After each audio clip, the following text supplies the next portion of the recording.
Salakia, man. I got to get a better screen recording, something that stays on. But basically, they scoping out the land. They surveying the land, okay? Because, hey, they all around Esau. They all around this place. Like right now, I'm looking at one right now. That's the spirit. Two of them just started blinking up. As I sat on my couch, I'm looking at the patio. I'm just looking at two right there, man. Call Halal Yahweh Shimi Hawashai. I mean, they're just there posted. Okay, and what's so beautiful about it, the night of the blood moon, I was sending up some prayers and I saw two chariots, man. Brothers reported seeing chariots that night because the sky was clear as day. You know? So, hey, call Halal Yahweh Shimi Hawashai. Esau is done. He knows he's done. I think back in the 40s, no, I think it was, matter of fact, what's that? Matter of fact,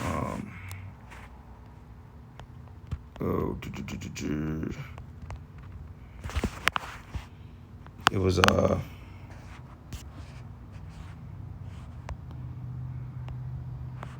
yep, matter of fact, let me pull this up real quick. All right, UFOs around the White House. Over White House. Matter of fact, over Overland Park. That's over here in Kansas City. Matter of fact, Overland Park, Kansas. Kansas City remains top location for UFO sightings according to group. Top location. Why is that? Because we're in the middle of Babylon, man. This is the middle of this devil's blessing. Esau got some shit here. See, this is a overlooked city. So nobody's going to really think about, oh, well, what does Kansas City, Missouri have? Okay, what does Kansas have? Nobody's gonna really pay attention to that, man. You know what I'm saying? Nobody's gonna really say anything about it. You know what I'm saying? But nonetheless, through the spirit, Esau has a lot of materials here. This is why the chariots are out here. On top of that, we need protection. Now, I don't know how true this footage is here, but this is actually Midtown, downtown Kansas City, Missouri. Okay, they go that creepy ass building in the back, which I'm gonna have to do a video on that. Get the history on it, because that's an eerie ass building, man. I call that shit the haunted house, you know. But anyway, if this is the true thing or if this is just a depiction, nonetheless, the chariots are out here. Okay, Esau knows that. This is why you have dedicated Facebook groups or social media groups to these things. Even people gather up and they have their little blogs on YouTube and all that other stuff. But also I wanted to look over White House, 1952. Okay, and I believe they got the images of it. This is how it looked. Okay, and they was messing with it. They was basically bringing a warning to Esau then. Okay, and one of those presidents, I don't know if it was Nixon or Reagan, but one of them said that, hey, we have an unknown force from a different galaxy, so to speak. We're all going to have to band together to stop this imminent threat. Hence, Revelation, the 12th chapter, man. Okay, so, hey, the Lord is getting ready to go down, man. Okay, it's going to be a crazy, epic battle, man, because you can clearly see it and you can feel it in the air that something is changing. All right, so real quick, I'm going to bring out this precept, Wisdom of Solomon 5:1. It says, then the righteous man shall stand in great boldness before the face of such as have afflicted him and made no account of his labors. And who is the righteous man? The Israelites, man, starting with the elect of Yahweh by Shemi Hawashai. Lord's willing, one of those men. It says, before the face of such as he have afflicted him and made no account of his labors. And when they see it, they should be troubled with terrible fear. See what? Our salvation. Okay, because now what they're witnessing in the form of these little herbs, they're witnessing our salvation, or the vehicles that's going to aid in our salvation. Because how else are we going to get out of Babylon when the missiles drop? We got to be delivered out of here. Like I always like to say, from slave ships to spaceships, man. And it's going to be a magnificent. We got over here in a totally distasteful and a degrading way, and we're going to be delivered with style. Okay, with style, man, and beauty. Okay, it's going to be just monogamous, man. People are going to be like, what the fuck is going on here? Because we're going to get delivered right before our enemies. This shit going to be crazy. I've had visions of it, man. Okay, it's one vision that stood with me for a long time. It was 4 brothers, and it was 4 different chariots, and I heard the countdown. And our chariots, our angels were hovering right over us. And then when the last 10 seconds, that's when, before the missiles hit, and we was getting ready to get beamed up, man. Okay, I've had a lot of visions with the chariots, you know, so I know that they're real. Okay, I've seen them. Brothers have seen them. We've witnessed them. We've witnessed the sky full of them. 2 years, matter of fact, 2 years in a row. Went to Chicago both times, and both times we saw chariots. Man, can't make this shit up. But it says here, and when they see it, they should be troubled with terrible fear and should be amazed at the strangeness of his salvation, so far beyond all they look for, okay? And the reason why it's strange is because when you do this, when I go on images and I click on this, right? Matter of fact, this is strange looking. That's strange, okay? That's otherworldly type. Okay, that's not a natural looking thing from the planet Earth. Now, these things has been around since the beginning of time. Because like I said, those are the angels. They harbor these vehicles, man. You can read that in Ezekiel, the 1st chapter. Okay, and I believe it's one in Ezekiel 1 goes into it. And also, I was reading that story the other day. But there's another precept that backs that up about the angels. It was going into the same angels on what they read in Ezekiel. It was the same story pretty much. All right, but this is a strange phenomenon. Okay, and this is Independence Day. This is a good depiction because this is exactly what's gonna happen. I mean, the missile's gonna hit it, but hey, at the same time, Yahweh Shai may zap that bad boy with a chariot. Okay, but this technically is the war in heaven. Look at this. This is exactly how Yahweh Shai is gonna come back, and this ship is gonna be so huge, according to Second Esdras, man. Okay, and Esau knows that this is a good possibility of his downfall. Look at that. That's a cold piece. And the scriptures go into them shooting lasers like that. You know? And like we always said, that we all may be beamed up into that fathership right there. All right. And a lot of you Jakes ain't gonna make it on that ship. Majority of you not gonna make it. The 2/3, you ain't making it on them ships, man. You can forget about it. All right. But it says, and they looking and groaning for anguish of spirit shall say within themselves, this was he whom we had sometimes in derision and in a proverb of a reproach. The other nations, the 2/3, everybody that wrote you off as being crazy, being totally lethargic out of your mind. Okay, not wrapped too tight. Oh, this guy's out of his got dang on mind, man. These people talking all this, the no virgin birth. He talking that Hebrew Israelite garbage. All the woman got to be under subjection to the man. She's supposed to dress righteously. We can't eat pork. These gonna be the people that's gonna be looking like what the hell, and then they gonna be getting ICBM nuclear fire. It says, and they repenting and groaning for anguish. I'm sorry, Lord. Oh, Lord, please forgive. You know.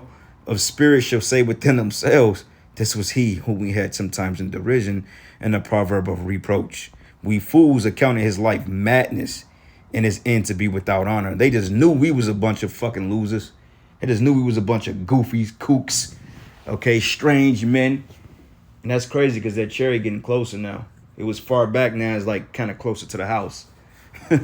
But they just knew we was quacks, man. They just knew we wasn't right. Oh, this nigga's crazy. Spaceship. Yeah, right, nigga. Ain't no aliens.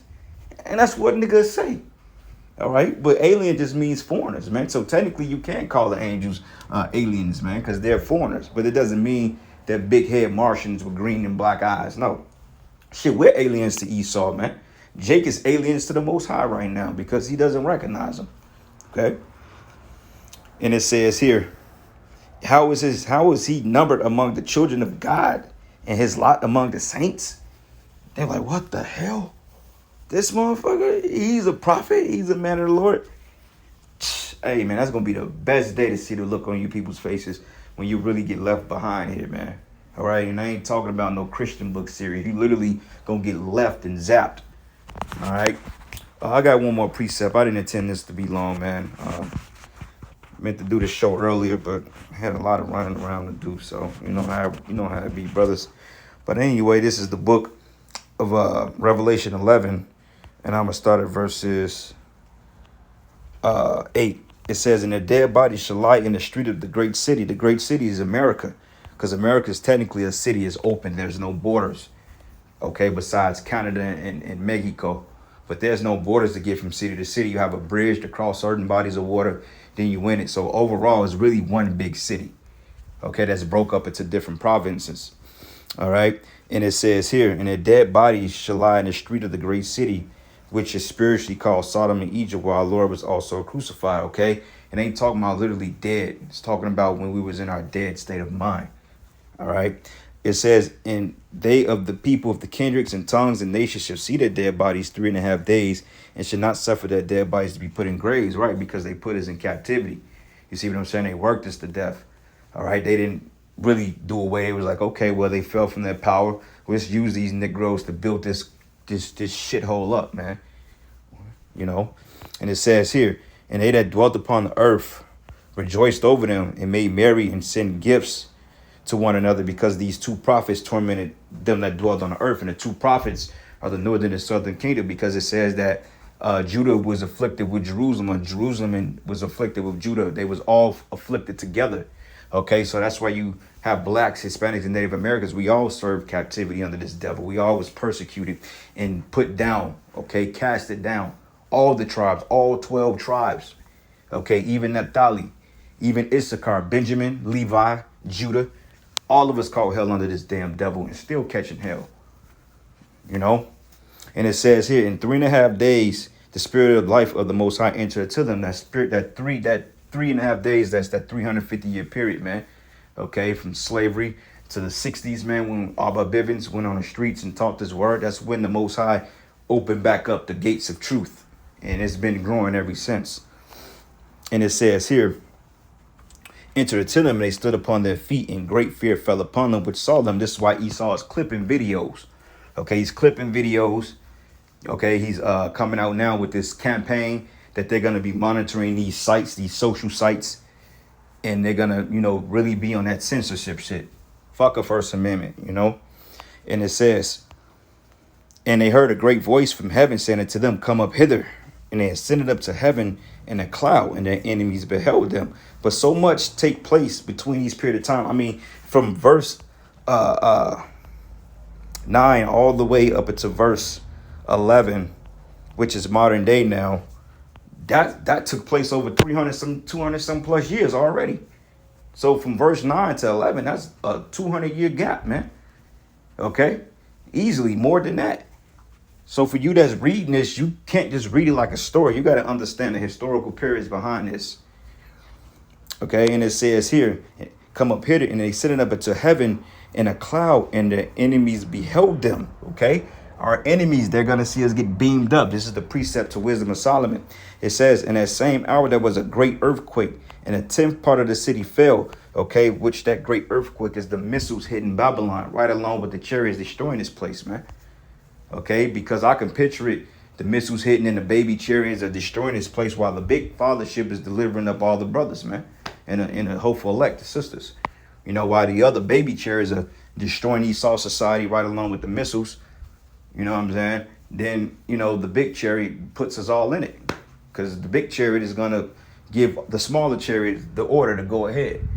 And the ship is huge, man. And what's so crazy, when they caught it on footage a couple years ago, they said they called it Ezekiel's will. Proves that Esau knows that the book of Ezekiel is talking about so-called UFOs. You see? And it says here, and the 10th part of the city fell, and the 10th part is America, once again, because America is broken up into 10 FEMA regions. You can look it up. And it says, and in an earthquake were slain of men 7,000, which is a complete number. Okay, and the remnant were affrighted and gave glory to the Most High of heaven. The remnant, okay, the elect, man, okay, the hopeful elect gave glory, man. We like, oh shit, because when we gonna be held to torment. When it says that they should be tormented in the midst of the Lamb, in the holy angels, in the lake of fire with brimstone, bro, we're gonna be witnessing these people burn here. We're gonna hear it, man.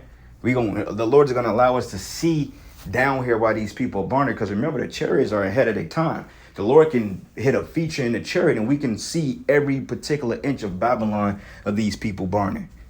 Okay, and we're going to be held at. That's why it says we should stand on a sea of glass having the harps of the Most High, because when you people get fucked up, we're going to literally be rejoicing that we got delivered out of this place. And guess what, brothers and you few sisters out there, that's right around the corner. This is getting ready to happen. Okay, we're at the time now that these events, we're really at the end of this thing, man. Now, it may be surreal to a point because, you know, it's still kind of new in the minds, but it's going to really hit you when you brothers start seeing the supernatural stuff that's getting ready to happen. When you start seeing things out of the norm, that's when the Most High is going to make a believer out of a lot of people. That's when brothers really going to get locked in, when they really see things, man.